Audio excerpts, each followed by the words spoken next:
Hello, I'm here at GCTV with these four producers. Today, I'll be interviewing these producers and hearing their experience at GCTV, Guilford Community Television. Welcome. Would you please introduce yourself and tell us your recent productions? Hi, I'm Dennis Dostert, and I do a series of programs called Understanding Town Government. Most recently, I did an interview with Reggie Reed for the Zoning Board of Appeals and the Inland Wetlands Commission. I'm Tony Fapiano. I've done a few things recently. Most recently, I guess, the Guilford Parade. I interviewed Senator Ed Meyer, and just prior to that, I interviewed Representative Pat Woodlitz. So. And Hey, thanks, Sam. I'm Ron Johnson. My most recent was a sermon from Bethel Assembly of God yesterday. The day before that was a chowder challenge on the Green, where a lot of people contributed to charities, and they did it in that way. There was a Jewish festival not long ago, and there were a couple other things, but what fun. yeah. So, how did you hear about GCTV? You got to clarify the question, because I was on the board of directors for GCTV about 10 years ago. I mean, what I mean is, how did you first hear about GCTV? Did someone tell you about this? About making these programs on GCTV. Yeah. Well, I came here campaigning last year, and this was on my list as a voter's house. When I came to the door, it wasn't. It was GCTV, and Shannon was there, and we started talking, and Shannon suggested that it would be nice that I should think about doing a program in which I explained to the audience how the various boards and commissions work. And I thought that was really an excellent idea, because during my campaigning, I found that many voters didn't know how these boards and commissions work. So I decided to... Some of the commissioners themselves don't know. Possibly. But, but I decided that it would be a good way to put these programs on, would be a good way to reach out to the community so people have a greater understanding of what they're voting for. Yeah. You want to know how I got first involved? Yes. I've been involved since 1988, so this is 26 years for me. Before you were born. Yeah, we were just... And back then, Bob Vanderweide, who was one of the early people involved with Guilford Community Television, got me involved. And I was supposed to just sort of help him out on a production. And as Bob always did, or was known to be, known to do, the production that I was going to help out on, he never showed up to. So there I was in front of a camera, and it got started. And in the very beginning, I was doing a lot for the Guilford Theater Arts program at the high school, and promoting their upcoming events. We started doing something at Adams Middle School. We had a single camera, nothing like this, and we sat at one of the tables in the cafeteria, and Bob Vanderweide would line up whoever, anybody that wanted to get on GCTV and talk about whatever was going on, whether it was their nonprofit organization or their upcoming event or some political event or something going on in one of the schools. And it was a good way to learn how to do this, because you didn't know the people until they sat down, and you didn't know anything about their background. And 25, 26 years later, here I am. It's been a great hobby, let's put it that way. A lot of people think I actually work here. Yeah. I don't. I'm a volunteer here, as you are, Yes. as Dennis is, as Ron is, and I'm a real estate broker. That's my job. So basically, it's a diversion for me. It's a hobby. It's a lot of fun. Yeah. Well, Sam, I started scheduling at GCTV a couple decades ago. Art Donkin, a man who was scheduling, taught me how to do it, and it was fun. They had the VCR tapes came in, and we'd put those on and schedule, and people just basically dropped off the tapes in a box over the community center, and we'd have to, pull them out and put them in and schedule the time and measure it and everything. It was interesting, and I enjoyed it. Nothing like it is now, because now with the computers here and the fact we can take cards from these cameras and no more tape, put them in there, download them to the computer. I mean, the flexibility is enormous now as far as editing goes, and I love it because we can take any subject matter I want or anybody in the community wants and tape it. And that's not taping anymore. I could card it and then download it, and I'll tell you, it's been a lot of fun. Most recently, at Bethel Assembly, the pastor asked anybody if they like to put on TV the sermons. I said, well, I've had some experience, but I hadn't had any of with the editing here with the computers prior to 6 or 8 months ago when I started, and since then I've done it one every week, and I couldn't have done it without Shannon's help, because she is unbelievably knowledgeable about the computers, and I knew nothing, and she taught me well. And as things go on, I made a couple mistakes along the way, and she saved my bacon a couple times by going back into the computer and pulling up things that I had inadvertently deleted. I didn't want to delete. So it's a combination of things: the interest in the community, my interest, and also the support we get here at GCTV is wonderful. So, what has been your favorite productions that you've done here at GCTV? Okay.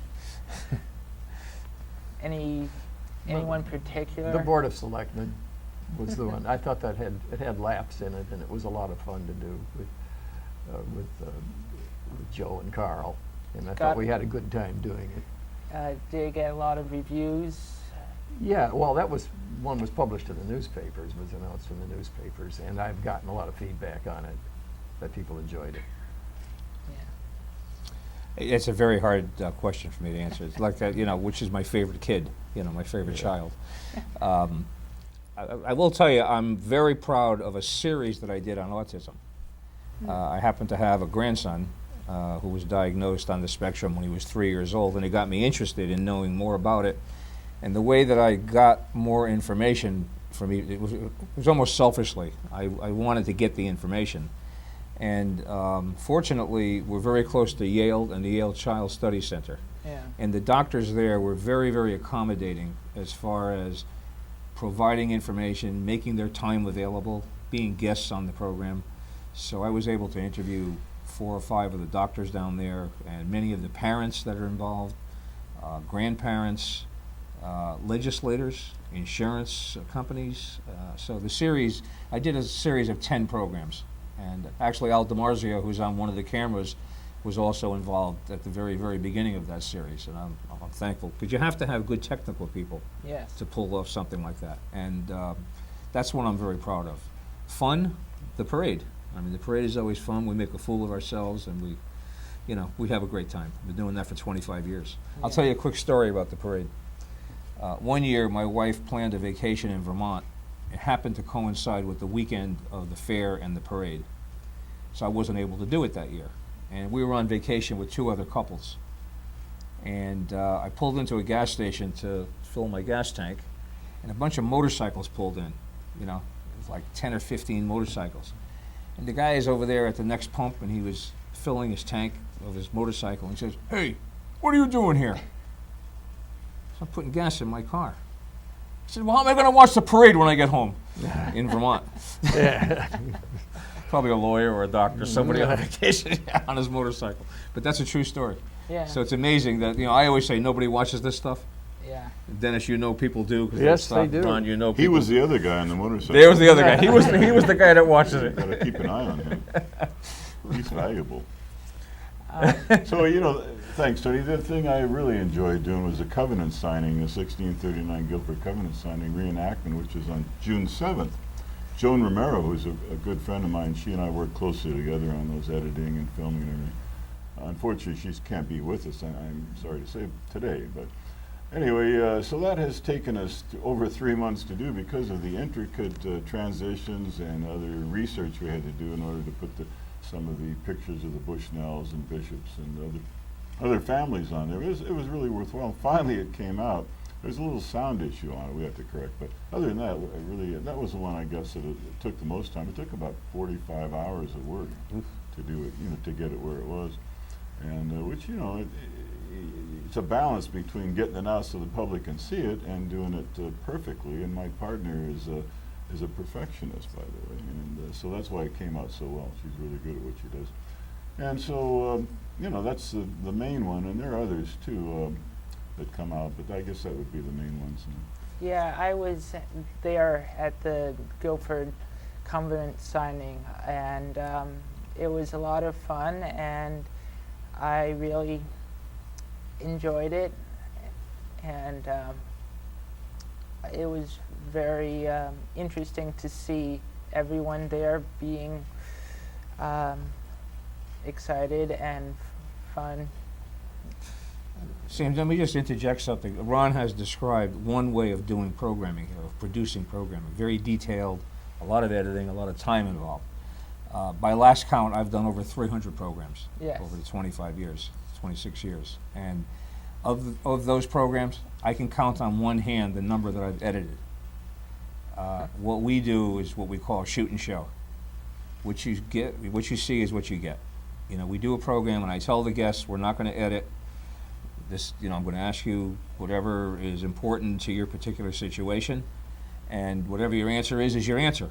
So I don't have the time. If I took that much time, I would have done 25 programs in 25 years. Yeah. I don't have the time to do that. So we just have a lot of fun with it. And there's two ways of using GCTV, and I think those are the two extremes. Yeah. What Ron is talking about with the real detail and real professional touch to it, which you must be becoming professional by now. Ask Shannon. You're getting there anyway. And for me, shoot and show is the way to go. Yeah. I do edit a lot of them, mainly because I want to edit out blank spots or mistakes that I make, or very often someone will hesitate for giving an answer. And I really want to get the information out, not have long periods of dead space. And Sam here is really the big help. He does and helps me with editing. He knows how this machinery works. I don't know very well how to make them work, but he does. And he's able to put in titles and music and everything to make the show more interesting. So I thank you very much. You're welcome. So if someone new were to get involved with GCTV, what would be some tips you could offer them? Come down here and talk to Shannon about what you want to do, and she will help you and get you started and tell you what you need to know, and will assist you in production. And there are lots of people that volunteer here, very nice people, and they will glad to give you an assistant. So if you have an idea for a TV show, come on down and talk to the people here. I would say that I try to encourage if it's a group a nonprofit organization in town that I've done year after year after year, I encourage them to bring their crew and have the crew learn how to direct, how to use a camera, how to do lighting, how to set up the set, so that when I come here, I sit down and do the interview. Okay, so I encourage the nonprofits. An example of that would be the Guilford Community Fund. Been involved with them for 10 or 12 years, and they have their own crew. They bring their own people, and that's very helpful from a producer's point of view. Other than that, you have to be able to work with somebody well. I currently, for the last 6, 7, 8 years, have been working with Donald Beckler, and the two of us work very well together. Prior to that, Bob Shepard. We did many, many programs together. You got to have somebody that you can rely on, that you know that when they're on the other side of that camera, that you feel comfortable that they're getting what you want on tape. Yeah. If you're working with a group, a nonprofit, the police department, for example, you're going to do one with the police department. Yes. You could rely on the people here, but I would tell them in advance. It would be very helpful if you brought a volunteer or two and put them behind a camera. or put them in the directing room, somebody controlling sound, because you can't always rely on the volunteers here. And I think that's really what GCTV is all about. It's not NBC, it's community, it's public access. And in order to have public access work, the public has to access this and learn how to use it. And to always rely on somebody is not always, it's not always easy for Shannon. She's being pulled 9 ways from Sunday, you know? So it's good to bring people that you can rely on that work with you. Agree? Yes, I agree. You know, I did one shooting show. Normally I edit, obviously I mentioned that, but the shooting show was a poetry reading at the Green Art Center. It's every second Thursday of every month, and I did that. That's the only shooting show I did. And for Evelyn, and a lady that comes here, and I think she was going to edit it. But I enjoy editing because then you can correct all mistakes, and guess what? People do make those. And I think I made one. None of my guests ever made a mistake. I thought I made one once, but I was wrong. So I caught that one, by the way. did you? Yeah, I I saw bet it, you yeah. did. I think. Yeah. So you know, that's what as far as a new person goes. Here's the deal, okay? I will tape or card a program for you if you need anything film that you want to put on GCTV. I'll do that one time, and after that, you're on your own.